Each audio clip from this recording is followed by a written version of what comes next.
ఒక rapid fire అంటే ప్రేమలో కొత్తగా వచ్చినప్పుడు అమ్మాయి అబ్బాయి మధ్య జరిగే ర్యాపిడ్కి ఫైర్ పడుతుంది, అదే ర్యాపిడ్ ఫైర్. నాగమణికంట ఆయన గురించి చెప్పాలా ర్యాపిడ్ ఫైర్?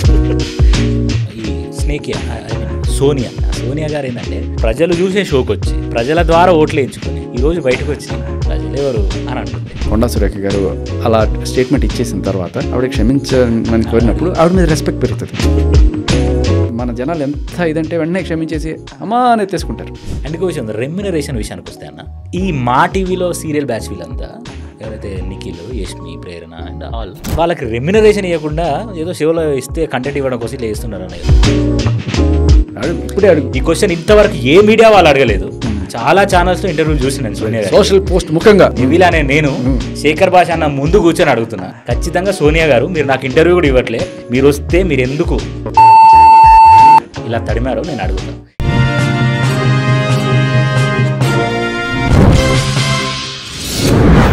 హాయ్ హలో నమస్తే, వెల్కమ్ టు సోషల్ పోస్ట్. ఈరోజు మనతో స్టూడియోలో బిగ్ బాస్ 8 కంటెస్టెంట్ కాకుండా అంతకంటే ముందే మనకు ఎన్నో కాంట్రవర్సీలతో పాటు ఒక ఆర్జే కూడా మనకు పరిచయమైన శేఖర్ భాష అన్న గారు మనతో ఇవాళ స్టూడియోలో ఉన్నారు. అన్నతో చాలా విషయాలు మాట్లాడాలి, అది పొలిటికల్గా మాట్లాడాలి, అండ్ కాంట్రవర్షియల్గా ఉన్న వాడుకోవడం, కేసు పెట్టడం అనే టాపిక్స్ గురించి మాట్లాడాలి, అండ్ బిగ్ బాస్ జర్నీ గురించి మాట్లాడాలి, పర్సనల్ లైఫ్ గురించి మాట్లాడాలి. ముందుగా అన్నని వెల్కమ్ చేద్దాం. అన్న హాయ్ అన్న. Hi Neville. యా బాగున్నారా అన్న? బాగున్నారు. ఒక rapid fire, so rapid fire అడుగుదాం. ర్యాపిడ్ ఫైర్ అంటే అదే ప్రేమలో కొత్తగా వచ్చినప్పుడు అమ్మాయి అబ్బాయి మధ్య జరిగే ర్యాపిడ్కి ఒక ఫైర్ పడుతుంది, అదే ర్యాపిడ్ ఫైర్. అమ్మ ఇంత స్పాట్ రేట్ ఎక్కడన్నా? సో ఇది ఇట్లా అంటే అఫ్ కోర్స్ అమ్మాయి అబ్బాయి భుజం తాకిందంటే అగ్గి పుడుతుంది. చిన్నప్పుడు ఇది చెప్పేవాళ్ళు, అబ్బాయి పొరపాటున గుద్దాడు అని చెప్తే రాసుకెళ్ళంటుందట, మళ్ళీ వాడు వచ్చి రాసుకెళ్తాడు. రాసుకెళ్తాడు మళ్ళీ, తెలియదుగా వాడు చిన్నపిల్లాడే. అదే కదా, పెద్దగా అయిన తర్వాత ఏమో ర్యాపిడ్. అంతే ర్యాపిడ్ ఫైర్ అంటే మీరు ఇప్పుడు 1 wordలోనే చెప్పాలని కాదు నా ఒపీనియన్. అట్లీస్ట్ ఒక 4-5 wordsలో చెప్పాలి. First we coming with Nagamanikanta. ఆయన గురించి చెప్పాలా ర్యాపిడ్ ఫైర్లో? ఇప్పుడు ర్యాపిడ్ కావాలంటే కష్టం కాదు కదా, పెద్ద అప్పీల్ కూడా ఉండదు. నాగమణికంట అంటే ఒక ఫేక్ సెంటిమెంటల్ డ్రామాస్తో సర్వైవ్ అవ్వాలనుకుంటున్న కంటెస్టెంట్. ఫేక్ సెంటిమెంటల్ అని ఎలా అనగలుగుతున్నారు? భార్య పోయిందనే మాట నిజమే.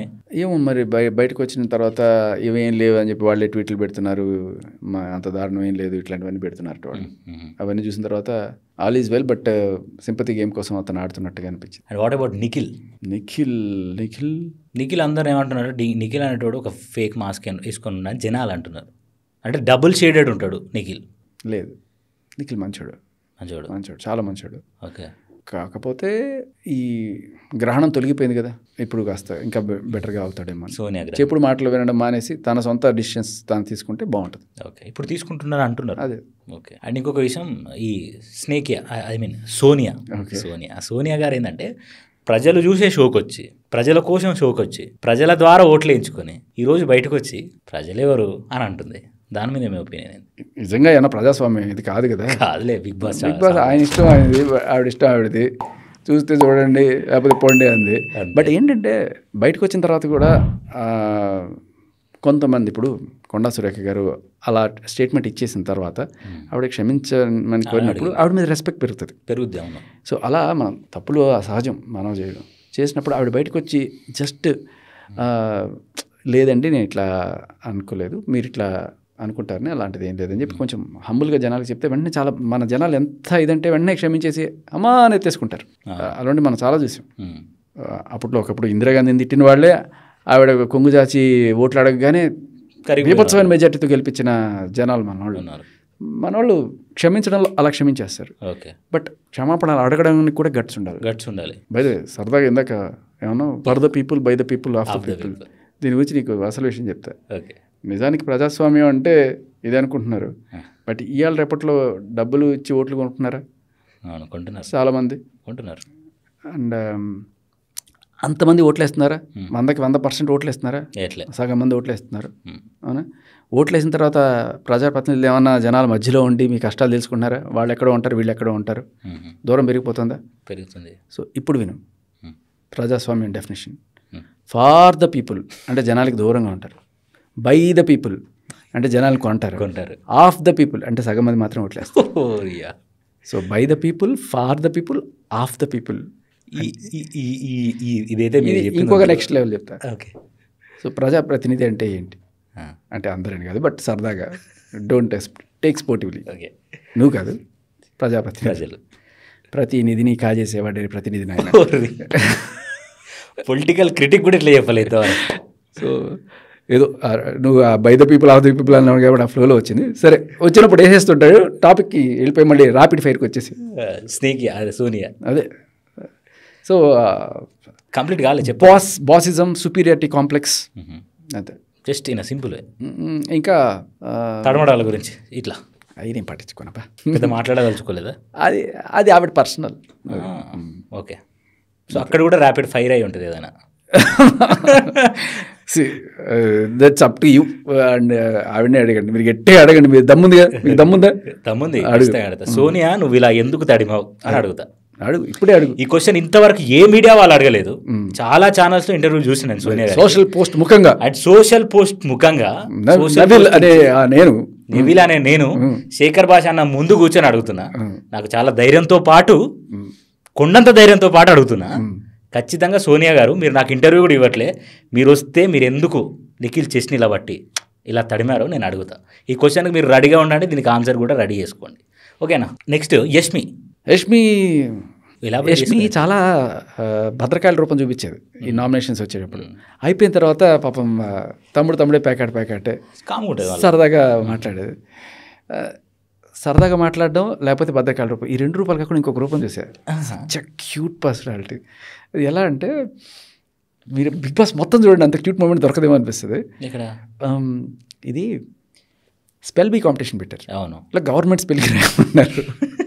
ఆవిడ గవర్నమెంట్ అంటే ఎన్ని తీసేసి గవర్నమెంట్ అని రాశారు.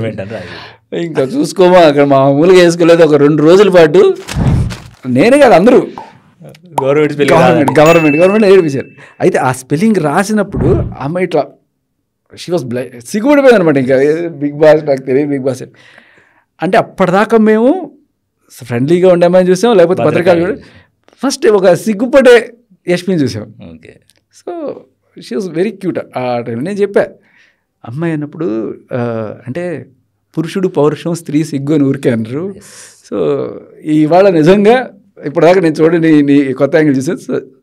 So cute. నువ్వేమి మరి అంత తర్వాత ఏమైందంటే అందరూ అనేసరికి డల్ అయిపోతుంది తను. నాకు స్పెల్లింగ్లు కూడా రావనుకుంటున్నాయి జనాలు అనుకుంటున్నాను. లేదు, దిస్ వాజ్ సో క్యూట్. ఈ మూమెంట్ ఖచ్చితంగా చరిత్ర పుటల్లోకి వెళ్తుందని చెప్పి. అవునవును, చూడడానికి కూడా చాలా బ్యూటిఫుల్గా కూడా ఉంటుంది, బాగుంటుంది. అండ్ ఇంకొకటి కన్నడ వర్సెస్ తెలుగు అనే దాని మీద మీ ఒపీనియన్? కన్నడ వాళ్ళు అంటే అది వాళ్ళని నేను అన్ను, కంటెస్టెంట్స్ నేను అన్ను. సెలక్షన్ ప్రాసెస్లో వాళ్ళు కొంచెం చూసుకోవాలి. జనాలందరూ ఇవాళ ఈ మాట అనడానికి అది ఒక కారణం అవ్వచ్చు, కానీ బట్ వాళ్ళు ఎప్పుడు కూడా మేమందరం కన్నడ వాళ్ళు, మీరందరూ తెలుగు వాళ్ళు, ఇలాంటి ఫీలింగ్ ఎప్పుడు లేదు. బట్ వాళ్ళకి ఒక ఎడ్జ్ ఉండింది. ఎలా అంటే వీళ్ళు ఆల్రెడీ కొన్ని గేమ్ షోస్లో పార్టిసిపేట్ చేసి, ప్రేరణ అయితే ఆల్రెడీ బిగ్ బాస్లోనే ఉన్నట్టుండింది కన్నడలో. సో మళ్ళీ అవసరం లేదేమో మేబీ. అంటే ఇప్పుడు కన్నడ వర్సెస్ తెలుగు అంటే అర్థమైంది. అంటే అవసరం లేదేమో అని మనం అనక్కర్లేదు, కానీ Prerana such a naughty and spontaneous thing. ఖచ్చితంగా అది వర్కౌట్ అవుతుంది బిగ్ బాస్కి. అవుతుంది.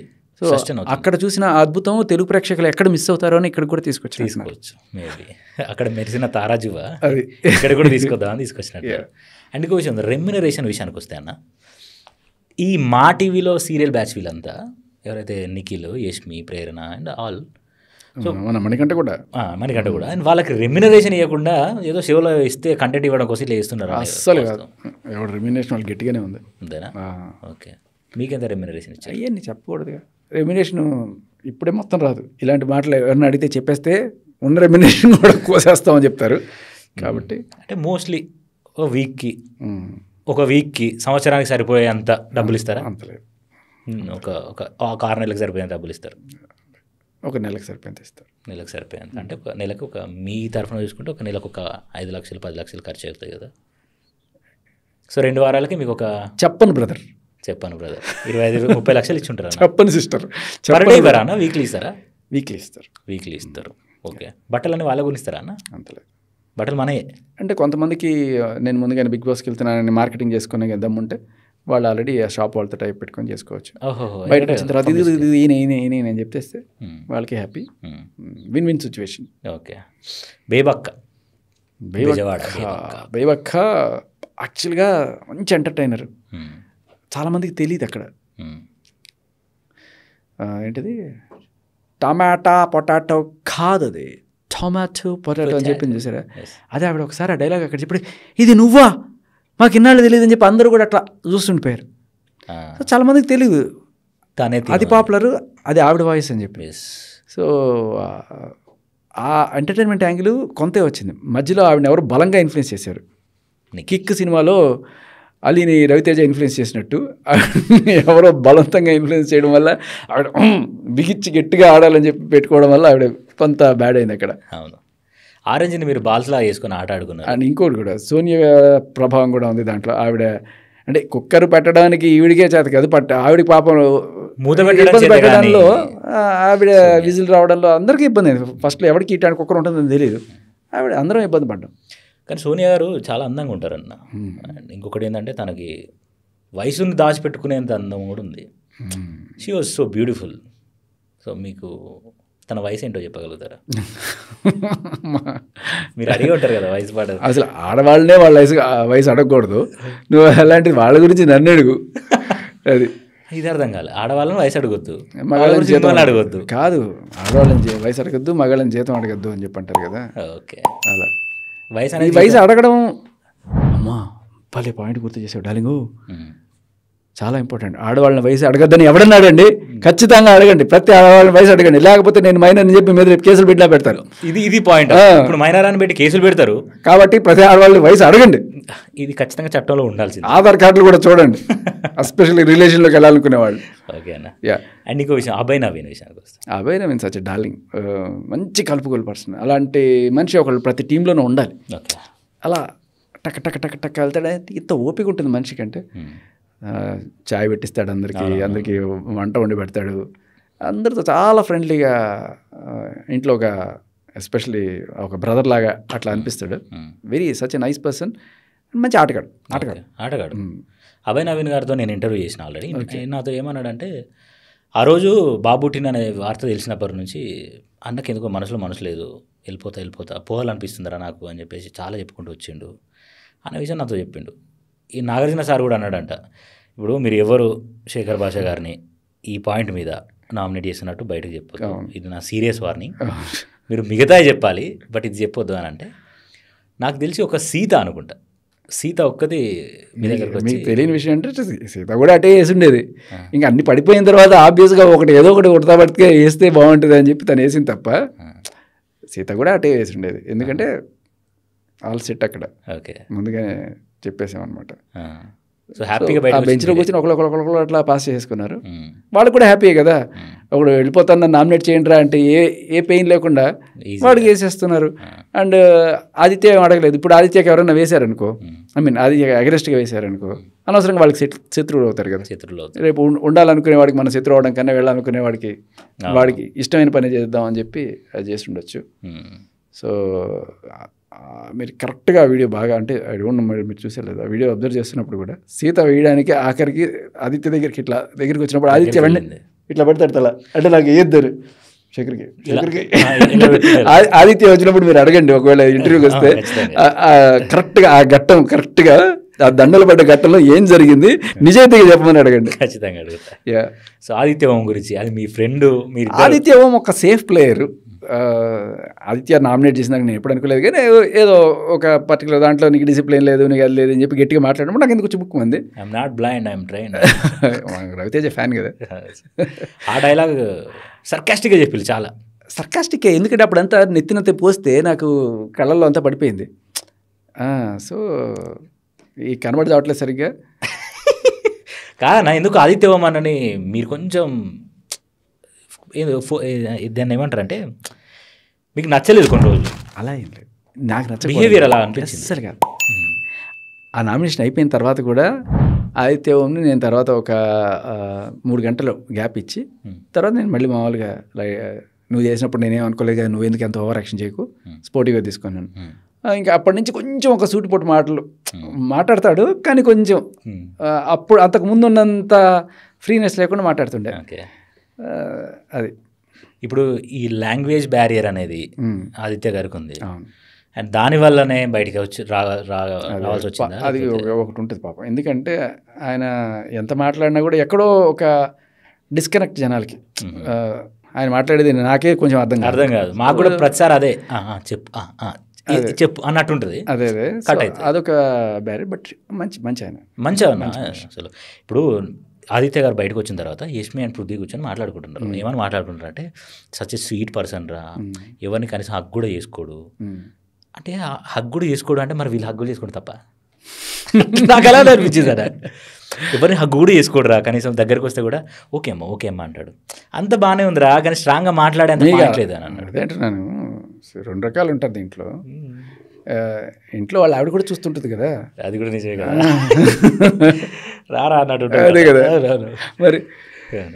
సో ఇంకొకటి మన నబీల్ అఫ్రిది గురించి, అసలు నబీల్ అఫ్రిది గేమ్ ఏంది, అసలు what is Nabeel Afridi? Nabeel Afridi is a gentleman, darling, sweetheart, best, అందరిలోకి బెస్ట్ ఖచ్చితంగా. అసలు దాంట్లో విన్నింగ్ రేస్లో ఉంటాడు.